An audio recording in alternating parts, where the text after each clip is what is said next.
Hey y'all, I'm Benjamin Wiessner. I'm your moderator for today's panel, which is short to feature filmmaker case studies. This is the Proof Film Festival. We're so glad to be here. We're really excited that this is a new event on the schedule from American Cinematheque, and really thrilled to see where it goes from here. So thank you for being a part of it. This is an hour-long panel.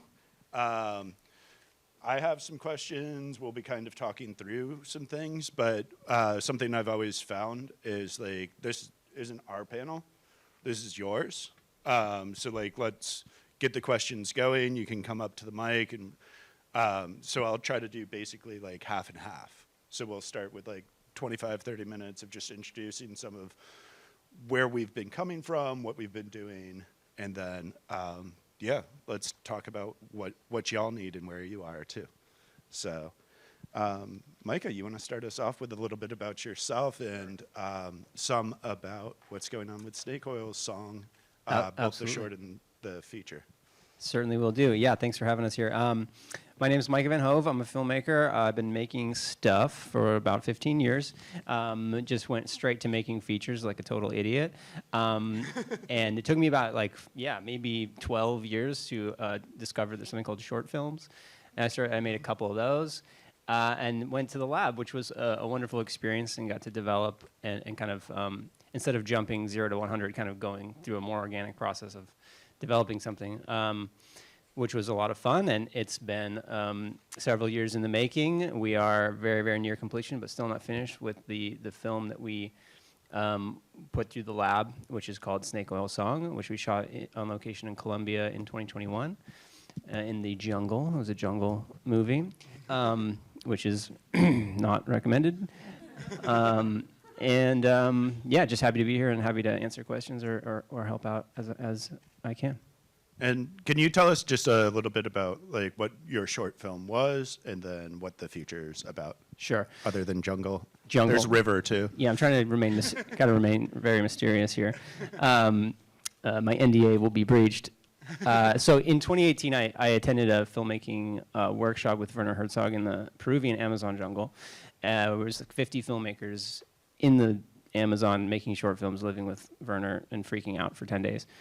And out of that program, my film finished first place, and then I got to like go to Munich and like meet Werner Herzog's lawyer and shit, and like get drunk with his lawyer and the guy who like built the boat in Fitzcarraldo. So that was very cool. And then so basically I made a short film there, which was very much inspired by a man that I met who lived there in Peru.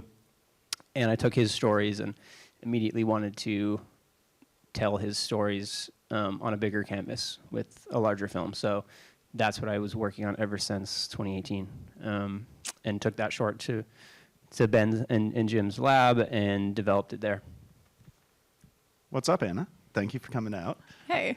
Tell us a little bit about yourself and about Disfluency. Great. My name is Anna Baumgarten, and me and Micah were in the first class, which was in 2018, the inaugural class. The best class? Yeah, so we've had quite a journey just collectively, so it's really great to be here. I was in the short to feature lab a couple years out of film school, and I came in with a short film that I had written and produced, and I had submitted it and came in not knowing if I wanted to direct it. I had a lot of imposter syndrome around it. And I think I was the youngest person at I don't know. Yeah, probably that. I felt like it. Yeah. I felt like a little baby because I hadn't done as many wonderful shorts and features as some of my cohorts had done. But I got there, and like Ben and Jim and Danny Madden and everyone else was just like, just direct it. Just do it. And I got to the point where I felt like I could, and so I took on that role of director, and we shot the film in 2019, in the fall, winter of 2019, and then the pandemic happened. We still had some pickup stuff and whatnot, so it's been a minute, but we've been on the festival circuit for about 2 years now. It's been doing great, and it will come out early next year. So we're really excited to release Disfluency And should I talk about like the content of the? Yeah, I think so. Okay. Just like give them a little background of like what you were talking through, and then so we can develop that idea of like how these things come together. Great. Okay. So I had, in film school, I did have a background in directing. I didn't just fully jump into a feature. Like I had a thesis in directing, so my imposter syndrome was, imposter syndrome. Like I had done it before and I knew what I was doing. Fucked up society. Yeah. Yeah. So with that said, I was out of school and I had been assaulted in college, which is unfortunate but not surprising. And the way that I work through things is I write about them. So the short script was something I was just working through with my own experience. And the short script disfluency, so I'll start with what disfluency means. We don't speak fluently, not like how we write. Like we write in full sentences, periods, all of that. When we speak, it is what I'm doing now, which is starting and stopping, and repeating things. And so I was having panic attacks at the time, and I got hyperfixated on, or I was having panic attacks at the time, and I was very nonverbal during these, but sorry was one of the words that I could say when I would be experiencing this. So I started looking at the word sorry and how I was using it in my everyday language, and started thinking about how we throw it into things, and it's not just you're apologizing, it'll just come out. And then I started looking at other words used like that, like and totally, and all of those words that we use. And those are filler words, which is under the umbrella of disfluency. So the short film is very focused on filler words, and it's like a class lecture. And one of the only words the main character says is sorry throughout the film, from before she is, like, from her everyday life to post her assault, and kind of reconciling with it and carrying on. And then the feature film, and that all took place like at university, but the feature film takes place post-college. Nobody knows what happened yet, and it's about her coming to terms with it after, like, in a fun summer coming of age story that we shot in my parents' backyard on the lake I grew up on in Michigan. And it's something I love so much about it is like you're dealing with these very difficult things, but then like the Trojan horse is like a really lovely like college comedy, like lake comedy type of thing. So it's like how do you bring these subjects to life in a way that like there is the spoonful of sugar to help that medicine go down? And I think you do such a great job with that. I realized that I got distracted by the panelist intro and didn't say anything other than my name. So Tell the people. Tell the people. So I run the short to feature lab with Jim Cummings. We're open for submissions for like another 2 weeks. If any of y'all have short films, maybe, that you're looking to turn into features. And then, so I've been producing with him basically since college. He was my producing partner before he started directing with Thunder Road. So we did that. I helped run Vanishing Angle, where we do lots of other films. Way too often they're like cold and in the winter, but we're looking to fix that. So let's dive into like a little bit about what that lab experience was like for y'all. And especially like you're coming into this, we didn't know what was going on. We just like, we came up in a film industry, like everything just fell out of the economy. Y'all might know how that feels. It happens a few times to us. So it went from a place where like there was a lot of mentorship and there was a lot of help in independent film and a kind of responsibility from these older generations of filmmakers raising that next generation. And then when we came out, all of the producers were suddenly doing twice as many projects for less money, and a lot of that had kind of disappeared. And so we saw some of these like kind of bigger things where they're great and they're formal, like Sundance Institute, and there were a few of those programs. But we also felt this like real responsibility to figure out like how to send the ladder back down in a way of near peer mentorship, and how important that is of like Thunder Road hadn't even come out yet.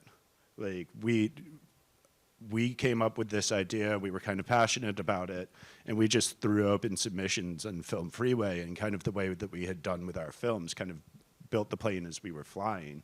So it was this like real trust that we had of like, oh, well, now how do we go through this and figure out how to like watch 600 submissions and like pick these films and then get everybody here. And so what was it like to kind of like not know as you're coming into this, like nobody had probably seen Thunder Road yet. This was August of 2018. So like as we're at the lab, we're putting together the materials, we're like doing this process in front of everybody of the self-distribution so we could kind of open that up. But yeah, that's a long rambly question. Wait, what was the question? The question originally had been, before I started vamping, about like what was that feeling of like coming into this space, trying to define yourself in it, and like especially about what the cohort is and what that means to like have these other filmmakers. Well, I always thought like workshops and labs and things is basically were just all bullshit, and I'm just so anti-authoritarian. I just like, or just not authoritarian, just authority in general. I'm just like, okay, well, if there's if there's a group of people doing something, well, fuck that. Like, I'm not interested. And the first time I ever applied to anything to do anything was that Herzog thing, because I thought Herzog was a badass. He doesn't give a shit about this stuff, so let's do that. And it was like that, and that was a great experience. And so I came off that, and I was like, okay, wow, there is really something beautiful about just getting people together and like making stuff and talking to each other, and it's actually like really helpful and needed and crucial. And so it was around that time that I came across the short to feature submission. I'm not sure how I came across it, probably because I was a writer for No Film School, the website, for like many years, and I would get lots of press releases for all kinds of programs and stuff, and because they want me to advertise it or write about it.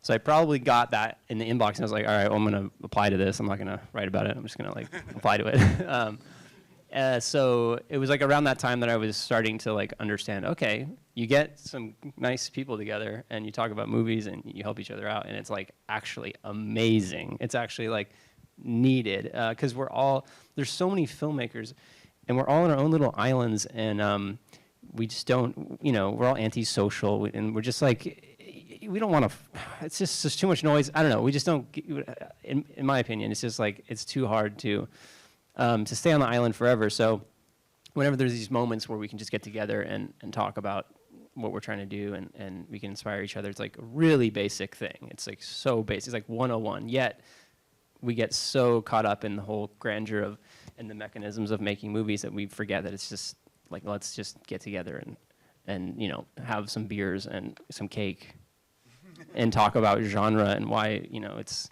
and why realism is dead or whatever. So yeah, I felt like I was just kind of awakening to this after many years of making movies, that like, hey, I haven't really like got together with any of my peers and like just talked. So it was like a great opportunity to do that with really amazing people. And I remember Jim at the time was like totally on one. I mean, his energy was just like, I mean, it still is like huge, but like we were in that lab, it was like, oh my God, these filmmakers have so much energy and passion. And it's just like, fuck yeah. It's like, yes, cool. So just being around that is like really, really powerful. And that was a lot of my experience of going to the lab, is just kind of moving the energy around a lot. Yeah, 100%. I was, with my short, I was in the process of submitting to festivals and labs and programs, and I had a friend who was like, you need to submit to the short to feature lab. It's this thing that Jim and Ben and these guys, I was like, great. So I submitted and felt surprised to be selected, but very grateful. And what I knew was that it was going to be 5 days in Malibu, and we were going to sleep in tents in the backyard, which is still true. Yeah, everyone still sleeps in tents. Yeah, the tents have gotten better because the first year you have to buy like all the tents and all of the sleeping bags, but now we have like little foam mattresses to put inside. So it's gotten cushy. Yeah, not fair. Now it's glamping. It was backyard camping 4 or 5 years ago. It was the jungle 5 years ago. Yeah. Yeah, and like why we do that, it's we had done this film together where it was just like we were in an apartment with some friends from college. It was like October of 2014, and we all looked around and everybody decided like, oh shit, nobody has a job right now. And like it's the end of the year is coming up, the industry is going to kind of be shutting down. So we just went around and pitched ideas and came up with like what was the easiest to achieve one. And so we went out and we shot this film 13 cameras with like the people who went on to do American Vandal and Jim and all of these different folks. And the whole time it's like 9.5 days, $30,000 film, and we're sleeping in the backyard out in tents, like all of the producers, the directors, all of that. So it was this very important thing for us of like, this reminder of like there's so much sitting and waiting in this industry, and that's appropriate. That's what this industry takes sometimes, but also like your job as a filmmaker isn't just about the industry. Your job as a filmmaker is to go make films, and if you think about it like the term weightlifter, and you apply the amount of time you spend making films, you'd be embarrassed to call yourself a weightlifter often. So it's like, how do you find those things? How do you find that group? How do you support those people alongside you in a way that you can go and continue to bring things from beginning to end, find new audiences and find new ways to tell those stories? So that's kind of like, also it's cheap to have tents. Yeah. Yeah, 100%. And it was, I mean, the whole 5 days was magical. And we all just clicked really quickly. There's a story where they had stocked the house with food and alcohol and things, and they had bought what they thought was enough wine for the entirety of the 5 days, and then we ended up drinking most of it on the first night because we were also like nervous. But it was really a fun time, and it, like they had catering, so we didn't have to think about food. We just had to focus for 5 days on wherever we were at in our creative process. They also had speakers come in, like Matt Miller, who's the head of Vanishing Angle, came in and talked to us about financing. I don't remember. I think we had, I forget if Danny talked about sound. I think so. Danny Madden Yeah. talked about like sound and film. So we had some speakers come in. We all had mentors. And over those 5 days, some of us had like drafts of scripts. Other people like hadn't even started, like myself, hadn't started thinking about what the draft of my script was going to look like. So I ended up figuring out a lot of things creatively at the lab over those 5 days. And then other people were just in other places. So we all just kind of worked with each other, and Ben and Jim like walked around, and then we would have big family meals with the like, I don't know, 12 of us. But it was really wonderful, and there was a lot of support and idea exchanging. Yeah. And while we're talking about kind of how it worked and what was useful about it, isn't like to advertise it, but to talk about what you can bring into your own practice. And like whenever we're working on stuff, we try to get these weekends away with other filmmakers that we really like, of just like find a super cheap Airbnb a couple hours away and get people together. They can all be working on their own stuff, but you have this idea of like being able to kind of rapidly iterate and like bounce these ideas off of your trusted peers. Talking about this transition from short to feature, what were the things that you felt like when you were adapting it was like, what was the most important thing about the short, the thing that was holy, that you wanted to make sure really carried forward into the feature? Well, when we discuss like short to feature, it's kind of an interesting thing because some people have a short film and they want to take that film and they want to expand the story, or they want to, tell a longer version of that story, or just use that as a platform to make something else. And in my case, it was sort of more of making a spiritual successor to the short film. It wasn't really carrying on that exact story. It was more carrying on the actor that I found in Peru, who I had hired to be my translator as I was working on another short film, and very quickly realized that my translator was like a really good actor, and my actor sucked. So I swapped them out real quick. I was like, all right, let's take a break. All right, he's out, you're in. Let's go. And so the most important thing for me was like to listen to him and to honor his stories. You know, he had this whole story about how an anaconda ate his dog, and I ended up making that movie. And so for me, it was about the actor that I found, and trying to find a canvas that would work for his charisma and what he brought to the screen, and what we had, because we were kind of, you know, cultural barriers, language barriers, and yet we still had this way of communicating and being able to like collaborate instantly. And like when you find an actor like that you just click with and like has that thing, and you realize, okay, this person's face has something that I want to say through movies. So that was the most important thing for me, was like taking the actor, developing a larger canvas for him to utilize him. So it wasn't really just taking the same story; it was more just developing off of his news stories. Yes. So when I made the short, I didn't have any intention of expanding it into a feature, so it felt like very contained, very done for me. But then when I did start thinking about it as a feature, because there was interest in the project, and I was like, okay, what would I want this to look like? The feature is dramatic. It happens at university, and it wasn't something that I wanted to work on for the entirety of a feature. Like again, the lab was in 2018, shot the movie in 2019, and I made a short before that. So I've been working with this content since 2016, 17, and it's heavy stuff.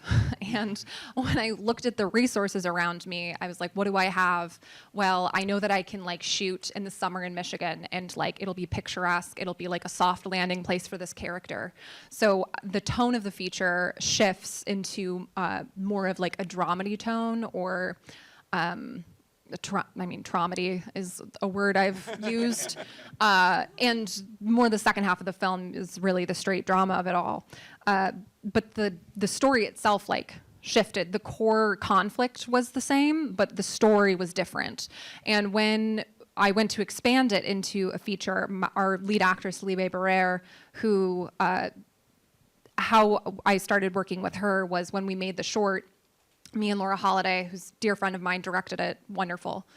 We're looking for Jane, who's the lead in this movie, and we had come up with a whole bunch of lists of like reach people who were like celebrities, people we knew, all of these things.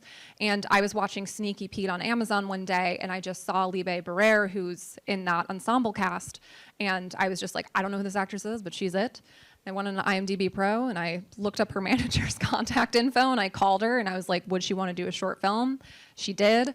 And then when it came to the feature, I was like, Libe, if I write a role for you, like, do you want to be in this feature? And she's like, yeah, absolutely. And her sister, Ariella Barrere, is also an actress. Most recently, her film, How to Blow Up a Pipeline, came out this year, I think. So I was like, does Ariella want to be in this too? So I wrote a sister story, which the short was not a sister story, but I was like, I got two sister actresses, and they're great. I'm going to write a sister story for them. It's going to be wonderful. So I kind of I took the building blocks that I had which was the locations that I had in Michigan. I knew I could build out what felt like a whole world. I had the talent to lead it, and then I had I guess I will share. In the short, like disfluency filler words were the one thing I talked about. In the feature, I was like, I want to pull in another language element, but I don't want it to be too heavy-handed. I don't want it to be, over the head. So I wanted Jane to share her experience for the first time in a different language with somebody. And the language that I landed on was ASL. So she ends up, she's a linguistic student. She ends up teaching another character sign language in the movie, and that's like how she ends up communicating. So those were the elements that I had brought into the feature from the short. Yeah, and that idea was something that like then gave you this ability to create like really new things in cinema, and that's one thing that I think as you're talking about this, like really developing the film to your exact resources, but then on the other side of that, like then how do you make it as ambitious as possible, right? What are the things that you can do that are not trying to compete with budget, but just like making something more human and more interesting and revealing to everyone, and really taking this opportunity, because all of these other things are settled, to really challenge yourself and push yourself as a creative. And I think for both of y'all, that was something that like really showed of like, okay, we're doing this, but that allows us all of these other opportunities to experiment and really like succeed as creatives. One thing It's almost like adapting your own material. yeah, It's like, let me take something that the source material, something that I created or you created, and then where do I take that to now? You know, like I can't just tell that again longer. That doesn't make any sense. Let's take it somewhere. Let's treat it like it was somebody else's material, and then let's bring it somewhere. Let's do something new with it, with the medium. So yeah. one-upping yourself, and Yeah. I think doing that constantly, I think is such an important thing. We're going to open it up in just a couple minutes, so get those questions ready. One last thing that I just wanted to cover with y'all is like, what's one big and one small lesson that you took from this process that you think like, yes, you'll carry forward, but there are also things like, especially that small lesson, like what do you wish that you had known before you started tackling this? The project in general? Yeah. Well, I would say there are no small lessons, but Touche. yeah, fuck your question. No, I think that I mean, I made a movie in the jungle on a river with boats and snakes and dogs, and in a language that I barely spoke. So, And then one that you really didn't speak at all, which is, yeah. yeah, and a native language that has not been captured in any other film yet. So, in that respect, we all, as filmmakers, we think we have like some control over what we're doing. There's no such thing as control, you know. There's only like showing up to the altar and like kneeling and asking, and that's the big lesson that I came with. And I think that's true at every level. I mean, no matter how much money you have or however much firepower you have in your production, you're still coming to the same altar and asking for permission to get through the day. So that's a really big lesson. And I guess to entertain your question for a small lesson, it's just kind of like what you were saying before, which is you have to get in the gym, you know, and like try to lift. And as directors or filmmakers, like it's kind of hard to practice because like you get your shot once every few years to make something or whatever it is, and you put everything into it, and then the rest of the time you're just like splayed out and like, what the fuck is going on? So I think it's really important to like pretend to practice or try to practice in any way you can. And for me, like going to the lab was kind of like practicing. It's like, okay, I get to get into this box with other people and we get to pretend like we're practicing for a second, and it keeps your tool sharper. So, you know, don't underestimate the power of just like talking to other people about it during the process, because we need each other like a lot more than we want to admit. Well, and both of y'all are like fully professionally engaged outside of your directing as well. And I think that's such an important thing is like, you're constantly collaborating. You're constantly doing these things. So it's great when it's like your time to lead, but you're also so much further along because you spend so much of your effort and your creativity supporting others and creating projects alongside. Yeah, off of like preparing. Okay, so I'll share how I prepared creatively. No, I'm choking and need water. No, now you guys gotta talk. while Yeah, I'm sure. drinking water. Yeah. Water in a box. And if people want to come down and like start queuing up for questions, we'll be turning to that in just a sec. Okay, I think we're good. I hadn't directed anything in a couple of years. So one thing I did was I did shoot a short while I was still writing and prepping the feature, because I was like, I need to like work with my DP. I need to like do these things. So the crew that was based out in LA, well, first I should say our crew was Michigan and alumni of and it was also alumni of the University of Michigan where I went to school, who then moved out to LA. So some of us flew in from LA, and so I had some key members here. So I made a short, I put my own money into it, and it was great practice. Another thing I did, I take this workshop, which I still take today, run by John Shear, who is a directing professor at Tisch, who runs workshops in LA, where actors and directors go in a room and you can use your own material, you can pull from a TV show, whatever it is, and then somebody walks around with, you know, a camera like it's, I mean, a phone like it's the camera, and you actually like block things out and like work with actors. So I took several of the key scenes from the movie into class, and I cast them out of the class and workshopped them, which informed my writing process as well. So those were like some creative things that I had done. How much was the budget for that short? That short was like $4,000 or $5,000 total. Yeah, and so that's an important thing. Like, people often think that they need all of these resources to be able to like get their opportunity, and so like you took a big chance with that, but like you can do that. Like Thunder Road, the short, I think was like 4,500. Our short Krista, which won a couple of awards at South by Southwest, became Beast, maybe $2,000. And then you can also like in between, those are like, they take a long time. You're really putting yourself out there, but then you can also like go and just shoot shit in a parking lot with your friends.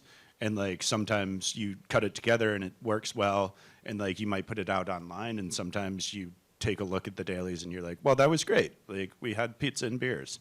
You know, like that's okay, and that's not a failure. That's just like developing your process and developing your collaborations. Yeah, absolutely. And yeah, and I put up that money, which is like is a lot of money to me. But it was certainly, yeah. Yeah, but it was so important that I did that, and that I had the equipment I was going to use on the like, you know, that we worked with we used the same exact camera that we then flew with from LA to Michigan, because it was like a friend's camera that I still rented, but it was still a better deal than, you know, whatever it might have been. So creatively, I prepped in that way leading up to it. Some lessons I learned were I decided to direct it too close to when we were shooting. Like, if I had made that decision sooner, I would have had a lot more time to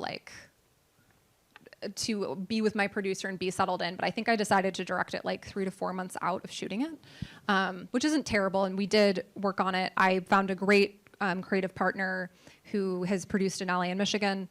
And I did not budget for prep. So everyone had. Nice. Yeah, no. This is my like, please budget for prep. And how many weeks would you say that you need for prep?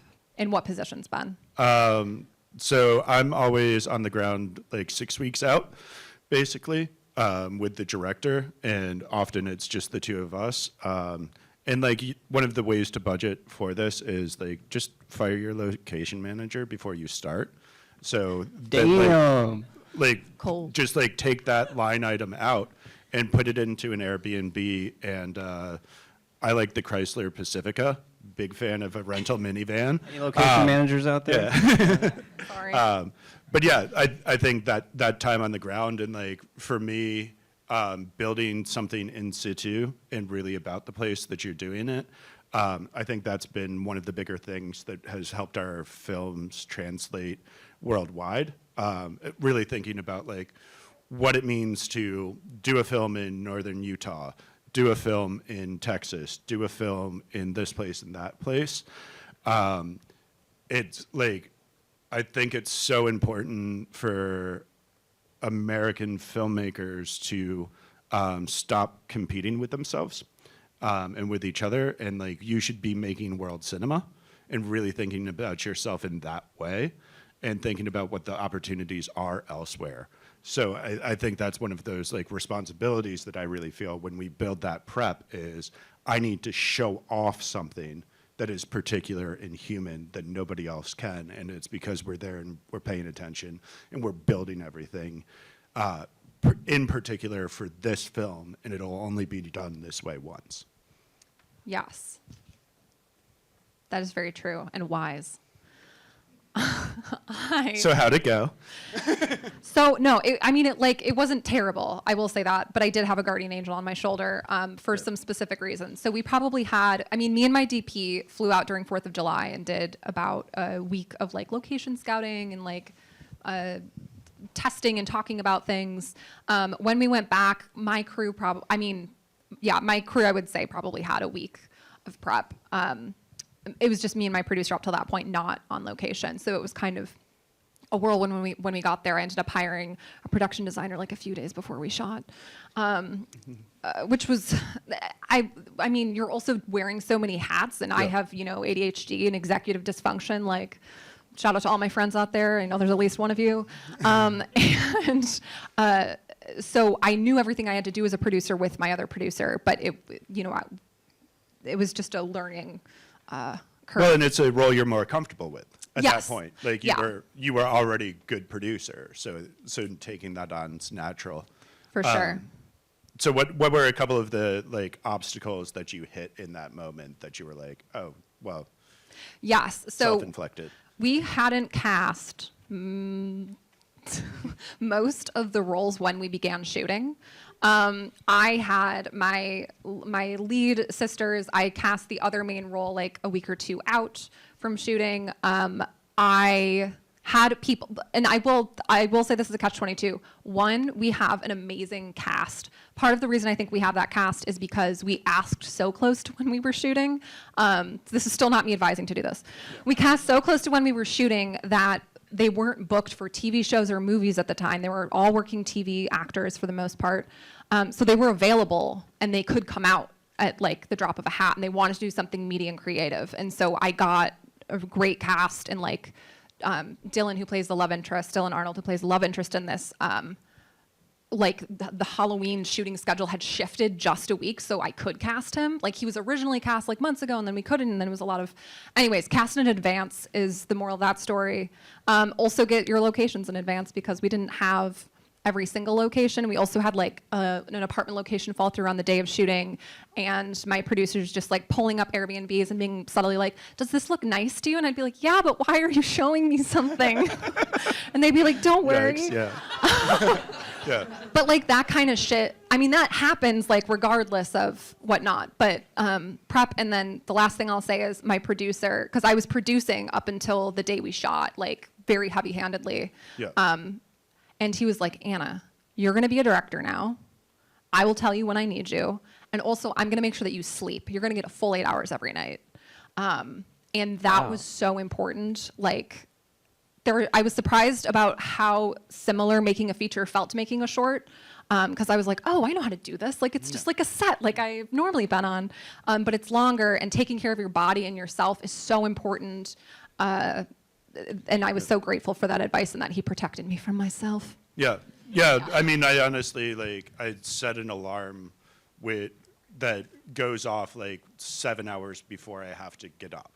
And it's just like anybody who's up in the house is working at that point. I just send everybody back to bed.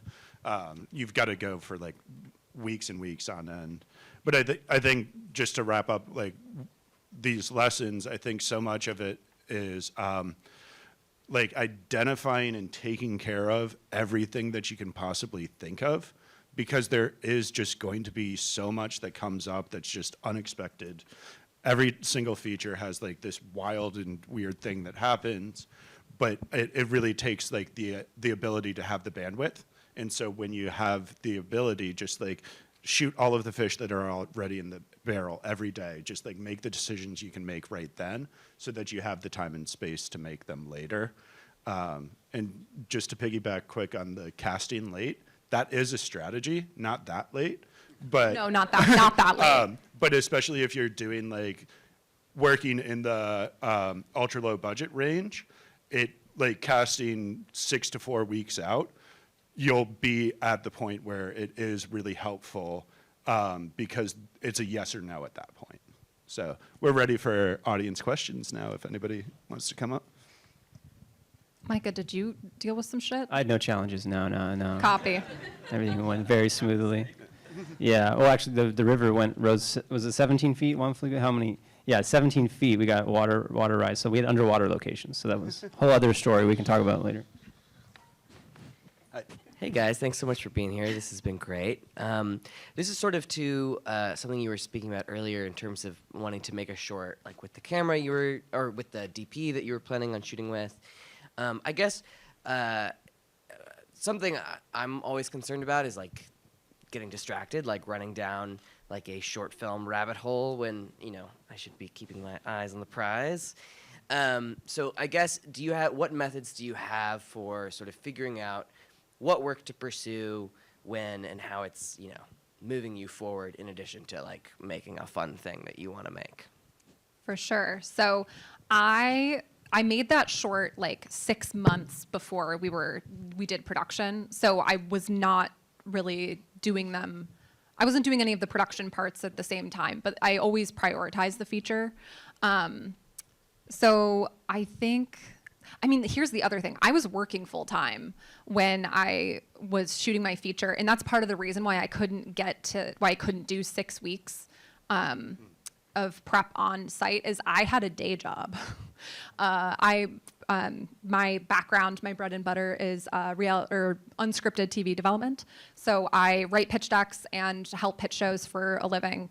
So I was doing that at the same time. I would go home at 6 p.m. and then like work on pre-production. So I had knew my priorities, like where they were, and you just got to know ultimately which one is the most important.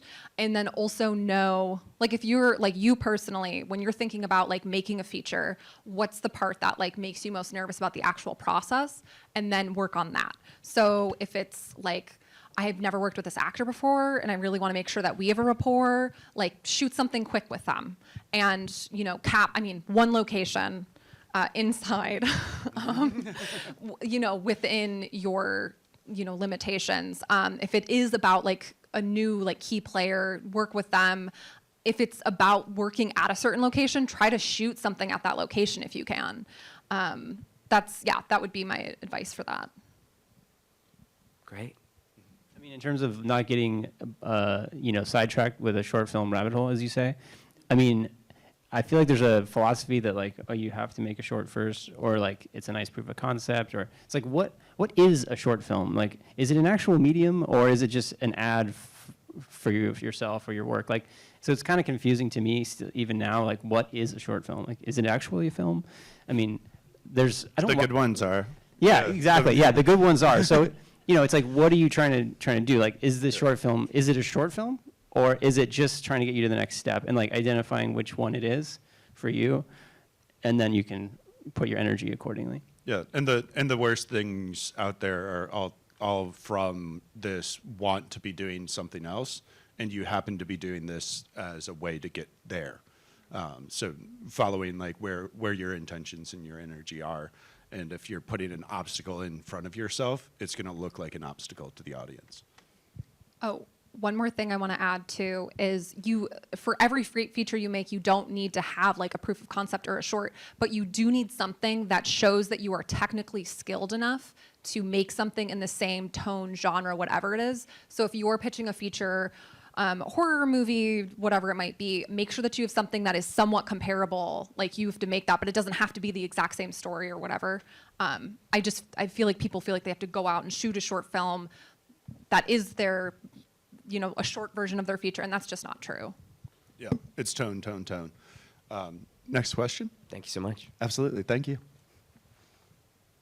Hey, thank you guys so much again. I guess this is kind of a follow-up to what was just talked about. Can you guys talk a little bit more about like which elements of your short film you guys figured out would not like hold up for a feature, and then which parts you decide to keep, and like how did you guys sift through all those decisions? Yeah, I mean, for me, I wasn't really making a direct feature from my short. It was, again, it was more just about taking my actor and building something for him into a different canvas, different size canvas. So the most important thing for me was kind of having a sense for what kind of shoes he could fill, and then making those shoes. So, yeah. Yeah, you don't have to do everything in a feature film, especially your first feature. So making sure that you continually, every scene is just something that you're good at. It's so important. Like, you can miss some of this stuff that, like, we're taught, like, you should have this at this minute, and this at this, and this at that. But, like, if you're continuing to succeed and do good work for the audience the whole 90 minutes, they'll forgive a lot of different things. Yeah. I would say, like, a short film doesn't, your short and your feature don't need to have the same beginning, middle, and end. It could be, your short film could be a scene from what the feature is. So for mine, again, I had the same-ish character and the same lead actress and the same core conflict throughout the whole thing. And that's what I take, but I moved it to a different story with, like, all different characters. And a different, part of that journey, for sure. Yeah. Thank you. This is sort of roughly kind of the same question, but a little We'll get better different. at answering it. We promise. So you both have had the opportunity to make a short film and a feature film in kind of the same world that you were doing. And so I was wondering what to you makes a good short film versus what makes a good feature film, and how those two things can be different in the same. Yeah. For me, short films are totally mysterious. I don't understand them. My instincts are for 90-minute format. I always think, oh, that would be a cool movie, and then it's a 90-minute thing. And so I don't know, again, I don't know what a short film is. I don't know if it's an advertisement. I don't know if it's like a complete thought. I don't think it's poetry, because I think feature film was more like poetry in a weird way. It's weird. It's like feature film is like short form, and short film is like long form in some weird way. I don't know if that makes sense, but for me, short film was a very mysterious medium, and when it doesn't work, everybody knows instantly. And when it works, it's like, whoa, what did I just experience? Is that a movie that I just watched? It was 9 minutes. Was that a movie? Like, wow, that's really cool. So it's very mysterious, and I don't think you have to answer it. I just think, you'll know if it's a movie, no matter how long it is when you experience it. I also think it's mysterious. And Nice. I do. But I do think it's more like poetry. Like, I think how we think of, like, what makes a good short story, what makes a good novel, those can be two very different things. And you can read amazing short stories, but you don't want to read, like, if that was expanded into a novel, you'd be like, this isn't the right medium. So I do think about them, like, my personal philosophy on it, I think about them as very separate things. And I think a good short film should stand on its own. And I do think any proof of concept, like, the best mileage you're going to get out of that is for it to stand on its own as its own piece of art, and not like when you watch something and you're like, oh, this feels like the first scene in a TV show, or this feels like XYZ. I think you'll get the most mileage if it's its own thing. Yeah, and if you're trying to work backwards, I think people try and give the beginning of a concept as the short film, and I think that's so hard, because you're just going to explain the whole fucking time. And so if you're going to, like, take a part of something, like, it should be a second act. Like, that's kind of what you can get away with, because you can start in the middle with a lot of things, like, really trust your audience, they will catch up, and you can just, like, get into the concept right away in a way that, like, you have to do some more, like, hand-holdy stuff in the future. I guess if television is long form, like a novel, and a feature film is like a poem, then a short film is maybe like a haiku. Okay. What do you think about Yeah. that? You know, Ooh. it's severely missing elements, but it feels oddly complete. It's that, just watch the Japanese filmmakers; they'll teach you. Thank you. Do we have more questions?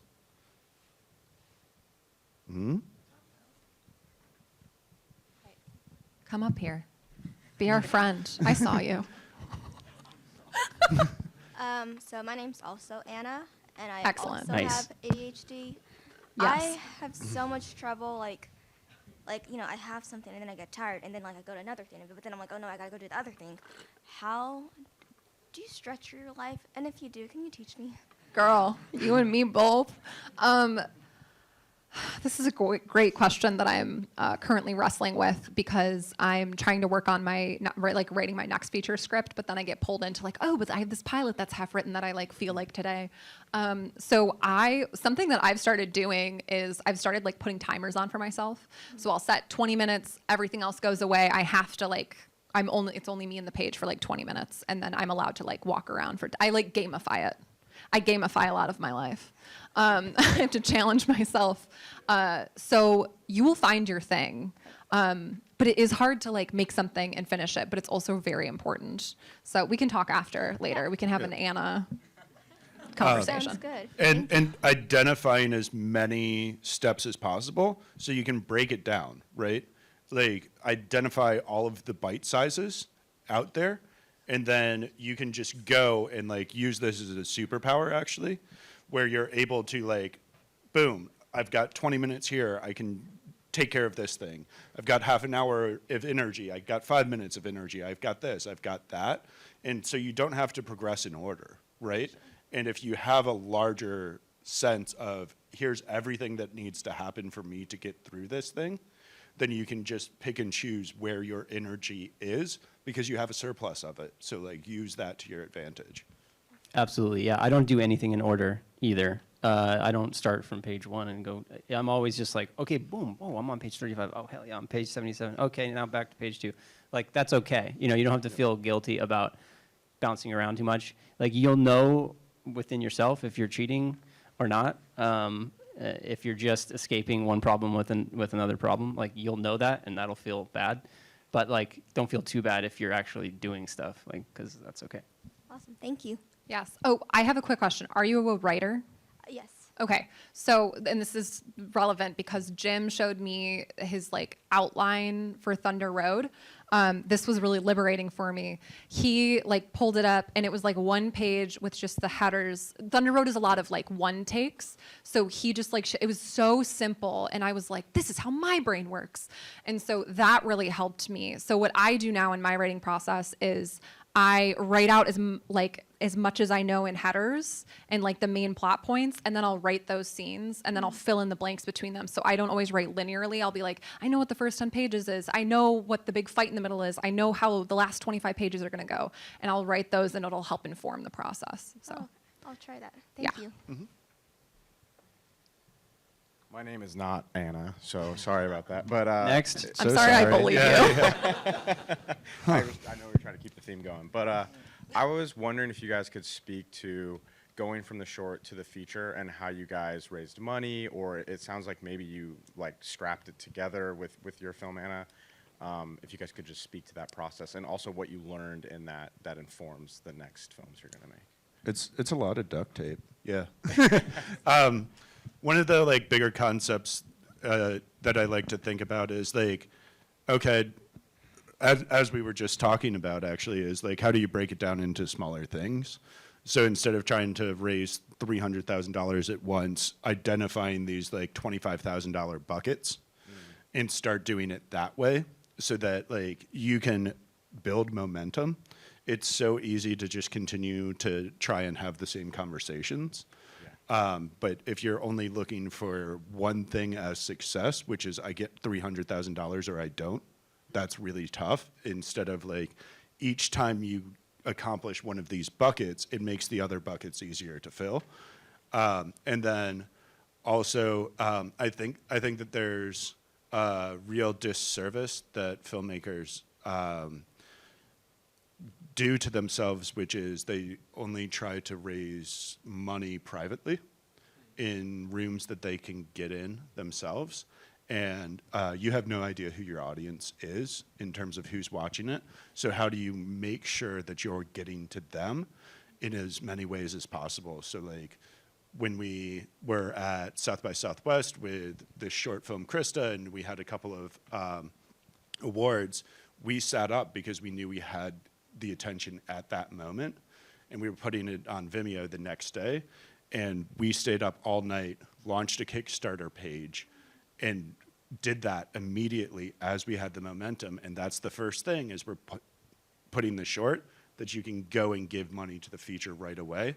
And so we got like $20,000 through that, but we also then got attention, right? So the $20,000, great, that's one bucket full. But then we were able to connect with people who knew about us because we've done this thing. So we've done that in different ways with a lot of different films, but thinking of what that is, of like, how do you shout about this in as big of a way as possible at the moment that you have the most momentum.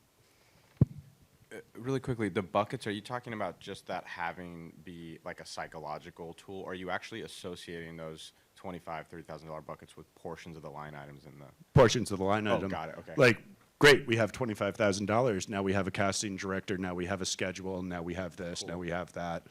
I mean, the amount of times which like totally don't do this, but like what you really need to do sometimes is go and shoot your film and figure out how the fuck you're doing post later, right?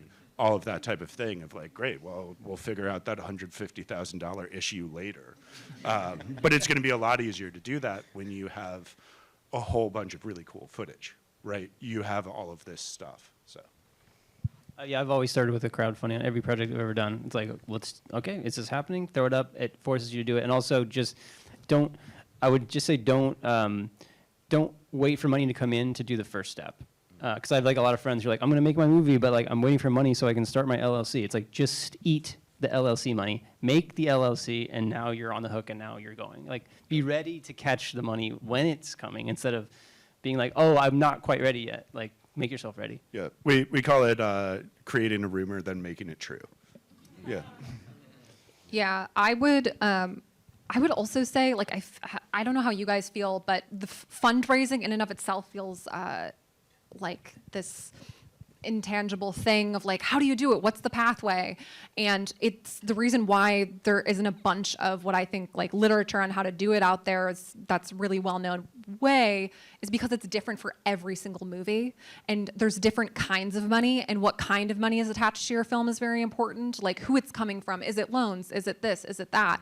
I like piecemealed mine together, but I started with a fundraising campaign on Seed and Spark. It was through a competition called Hometown Heroes that the Duplass brothers ran, but I raised $10,000 off the bat, and then like the next money that came in was like a friend of a friend's mom read the script and liked it, and then I had 25. Then I got 25, and then I had another 10 from here, and then someone came in with like 100. Like it just all of it feeds into itself, like Ben says. But the money can come from like strange places. Yeah. Or places You have wouldn't no expect. idea. Yeah. Yeah. I think we have one last question. Yeah, thank you guys so much. Yeah. At the same time. We'll be swift. And we'll also be right out there in Yeah. the lobby afterwards. We've got to clear this room pretty quickly. I was supposed to read that at the beginning too. But we'll be out there and we'll be chatting, maybe drinking tequila soda bitters. Yeah. It's got to be good. Hopefully this is good.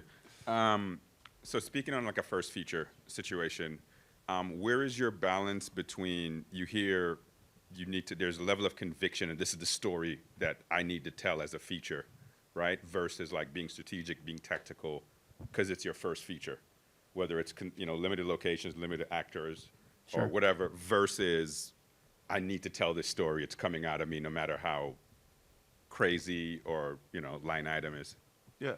I mean, Anna like was able to. You probably have a dozen locations. Yeah. Easily.